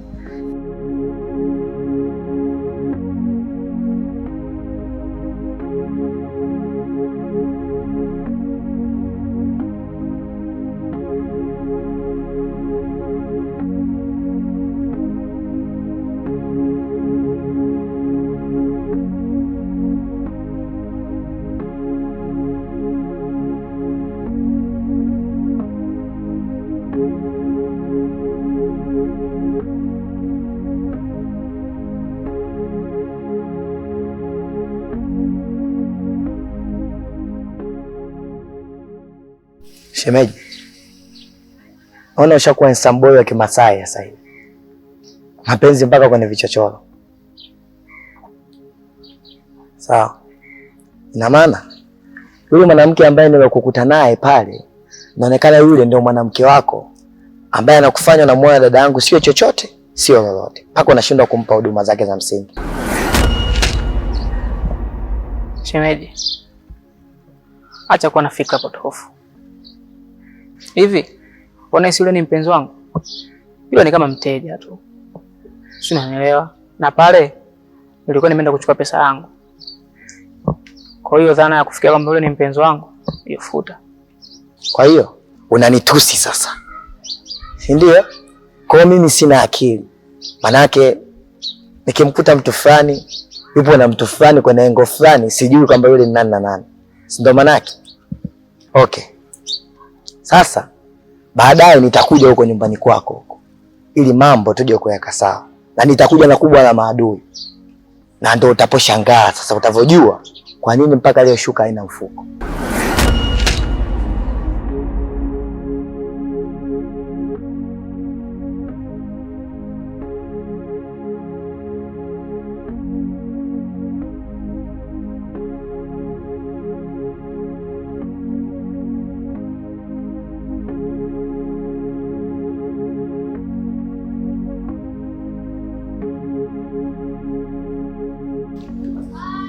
Niambie. Salama. Sasa kuna jambo nimekuitia hapa. Naomba unisikilize kwa makini. Kuna kazi nataka nikupe. Na hiyo kazi, yani ni wewe peke yake ambaye unaiweza. Bila shaka unawafahamu wale watoto wangu wawili. Yani wale watoto imekuwa ni shida kubwa kwangu. Wale watoto sasa hivi hawaniheshimu, hawanisikilizi, hawana chochote wanachonielewa mimi. Sasa lengo la kukupa hii kazi, nataka uje pale nyumbani nikutambulishe kama baba yao. Sijui unanielewa? Nazungumza kukutambulisha wewe kama baba yao ili uwanyooshe wale watoto. Najua hii kazi unaiweza. Nataka uninyoshe wale watoto. Wanyooke hivi. Maana sasa hivi ni hawaniheshimu. Wananiona mimi kama mfanyakazi wao tu wa ndani. tunapishana hivi, wao chooni, mimi nje, wao nje mijani hivyo.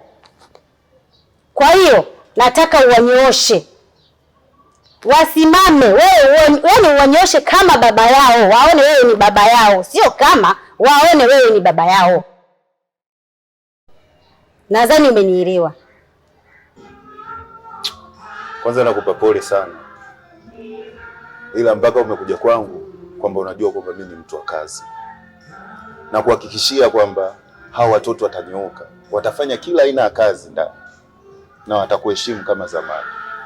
Ila tu ninachokiomba nisiwe nikawa nafanya vitu halafu ukawa unaonea huruma, kitakuwa sio kitu kizuri. Sijui unanielewa? Na ndio maana nimekuita, kwa sababu najua nini unachofanya. Mimi ni mtu wa kazi siku zote, na kazi itafanyika. Ila si unajua lazima kidogo umate. Wewe si unanijua mimi sina kazi mbovu. Yaani kitendo cha kutoka tu hapa, angalia simu yako. Naelewa.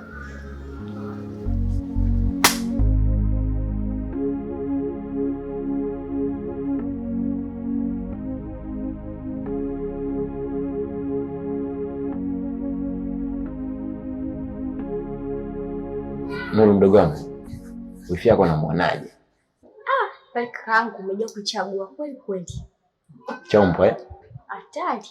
Sasa yule bado tampiga matunzo mpaka abadilike kama Mwarabu. Hapo sasa. Vipi mama alisharudi? Mama tena hajarudi, kanipigia tu simu. Tunaponjana hapo.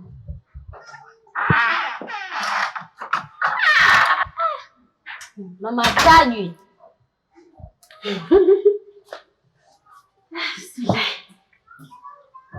Shikamoo mama. Marahaba. Shikamoo. Marahaba mwanangu. Umeshindaje? Umeshinda salama sijui. Habari za hapa? Nzuri. Mbona nyumba naona iko kimya sana? Kiponza iko wapi? Yaani mama, yani unakuja kuharibia mudi za watu. Yaani huwezi kuweka mada yoyote pasipo kumtaja huyo kiumbe. Ndio jitu angali maondoka hapa sasa hivi.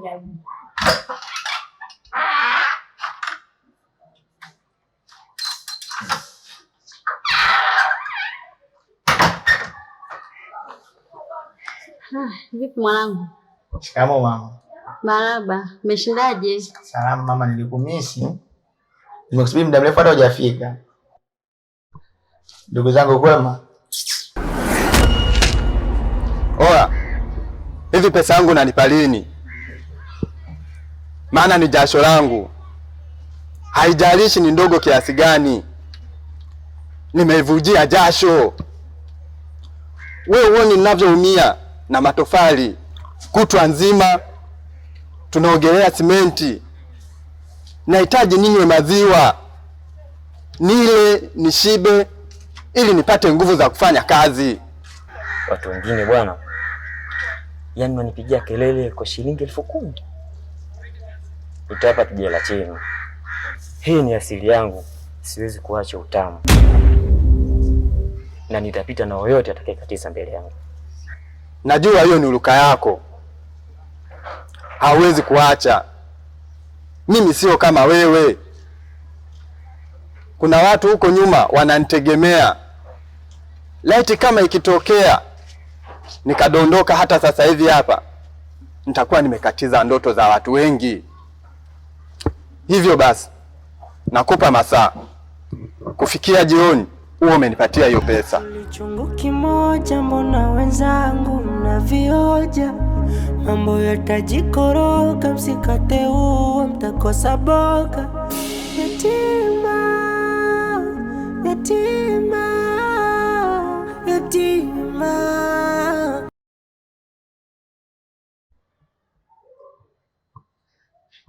Mama, mimi naona hapa mna kikao. Basi mimi nilikuwa naomba niende jikoni nikawaandalia chakula. Nyie endeni na kikao mama. Kiponza mwanangu, emka pale kwanza. Na mazungumzo na nyinyi wote hapa. Sasa mama, kwenye vikao vya familia huwa unasikaje? Alafu Emido, ninapotaka kufanya vikao vyangu usinipangie nani wa kukaa. Umenisikia? Wewe na Kiponza na Nuru hamna tofauti. Nyinyi ni kitu hichi kimoja. Nyumba yangu haina matabaka. Sijui unanielewa baba? Nuru, ninachokiongea hapa naomba unielewe. Hii nyumba haina matabaka. Tangu enzi za marehemu baba yenu hakujawahi kuwekwa matabaka humu ndani. Sasa hayo matabaka nayaua kuanzia leo hapa. Sijui tunaelewana? Mimi ninachotaka humu ndani tuishi kwa upendo. Mimi ninachotaka humu ndani mpendane. Sijui unanielewa Kiponza? Sawa mama, mimi ndugu zangu nawapenda sana. Upande wangu. Ninafurahi kwanza kukuona bado umerudi. Tena umerudi salama kwa sababu ni miaka mingi sana umetoka hapa nyumbani. Sasa kipindi umetoka unajua kuna majambo mengi hayajakaa sawa. Kuna vitu vilikuwa kuna something wrong nyingi sana zimetokea. Matatizo gani tena? Kuhusu yule mdogo wetu kule. Imekuwaje? Kule ambapo tulimuozesha. Mambo yake hapo sawa kabisa. Yule mwanaume wake anamtesa, anamnyanyasa si kitoto. Nimepata malalamiko yake sio chini ya mara moja wala mara mbili. Anakuja hapa ananilalamikia, kaka kuna 1 2 3, kaka kuna shida hii, kaka misili mchana, kaka sio misili mimi. Kwa vile vitu sometimes nilikuwa nashindwa solve peke yangu. Ila kwa kuwa wewe umerudi sasa blaza, mimi nataka nikuachie ile jukumu wewe kama blaza. Na mimi niendelee na mambo yangu mengine. Hivi jamaa anajikuta nani sasa? Maana mimi sijamuozesha mdogo wangu ili aende akamtese huko. Afu akumbuke yule ana ndugu pia. Na si bado tuko hai pia. Tunaweza tukafanya chochote kwa sababu yule tumempeleka kule au tumemuozesha ili aende akaishi naye kwa wema na sio kwenda kumtesa. Muda wote tukihitaji anaweza karudi nyumbani na akaishi kwa sababu hapa ni kwao na hapa hajaua. Mdogo wangu wewe ondoa wasiwasi. Mimi nimeshafika na niko hapa. Baadaye mimi nitaenda huko nikamfuate afu nitajua cha kufanya. Katika hii nyumba yangu hakuna matabaka.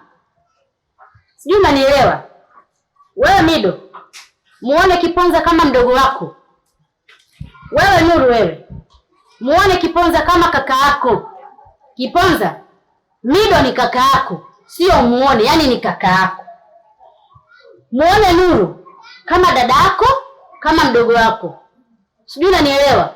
Kwa hiyo humu ndani nataka muishi katika misingi ninayotaka mimi kama mama. Ndanielewa? Halafu kingine, hiyo sio lengo la hichi kikao. Sijui tunaelewana? Lengo la hichi kikao nilitaka kuwataarifu kwamba kuna mgeni atakuja muda wowote. Kwa hiyo sije katokea siku hapa mgeni amefika mnaanza kushangaa. Nimewapa taarifa mapema mjue ili siku yoyote inapotokea la kutokea basi muwe tayari. Tunaelewana vizuri? Mimi nimemaliza, sina tena discussion na nyinyi. Ndio shughuli zenu. Sijazoea kila kitu. Na washangaa nini? Kafanya majukumu yako huko. Toka. Nisingechagua lipe. Nachechemea. Kuna muda nataka nitetee. Dunia ina joto na tabu. Kuna muda na misimi pepe. Baba sina, mali sina, mama sina. Na nyumba mishachoka na vikao kiasi kuvikao. Yaani anataka kutuongezea tena familia. Aite hii ndio litoto libaya gumu tena. Na vioja. Mambo yatajikoroga, msikate huo mtakosa boga.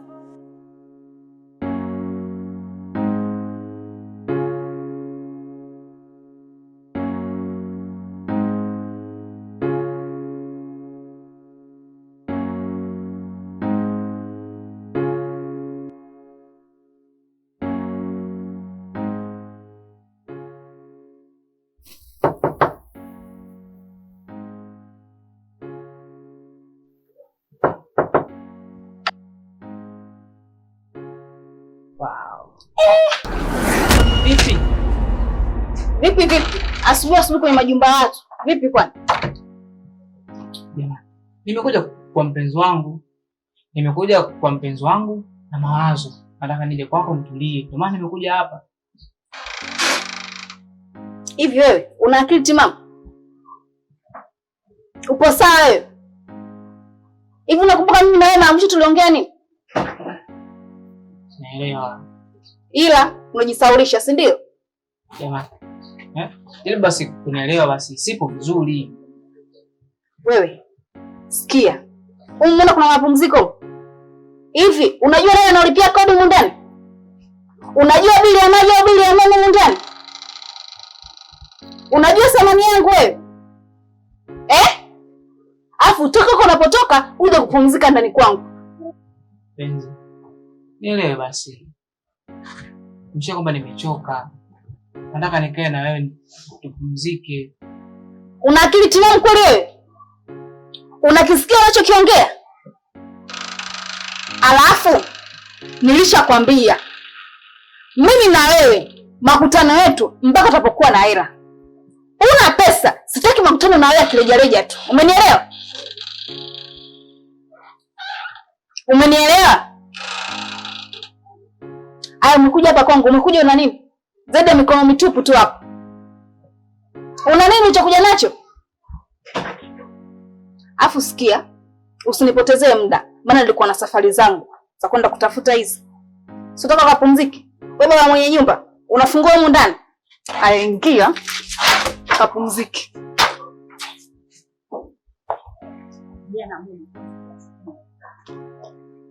Mbona thamani yangu huioni, nikisema sina kitu mfukoni, na ukuwa naumia na ya mapenzi ndo yanafanya paka leo misijengi. Natoa hela sipate chenji, ninayempenda anapenda nipendi.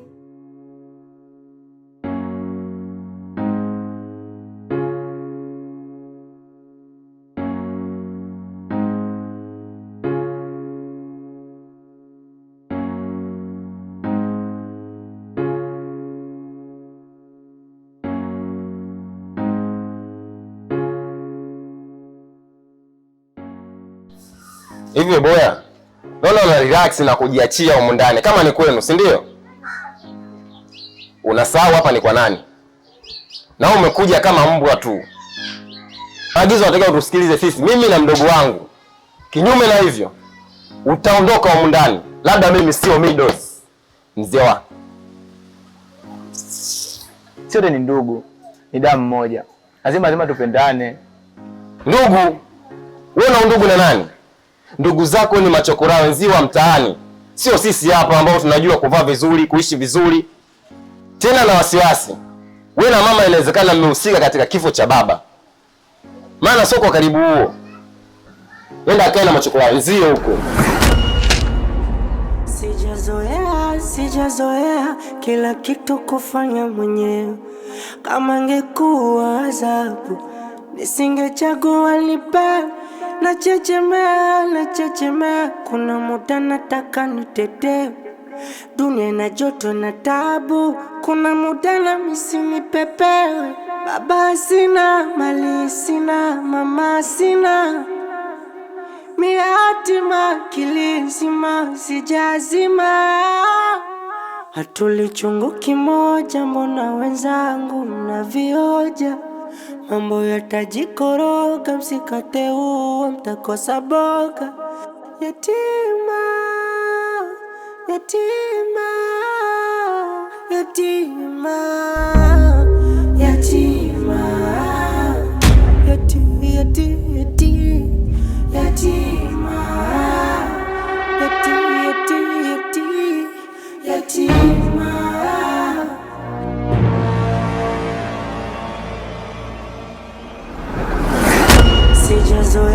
Sijazoea kila kitu kufanya mwenyewe.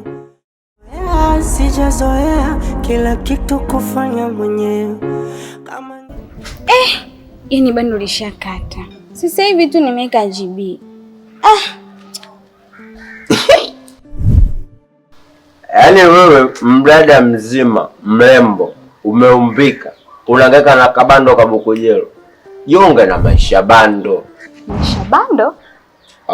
Sasa tulia, nikupe mchongo. Nikae chini tuelewane.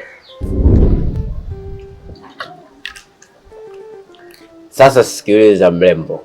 Mchongo ni hivi. Maisha bando. Ukiwa na line yako ya Halotel, wala nipate starter kidogo.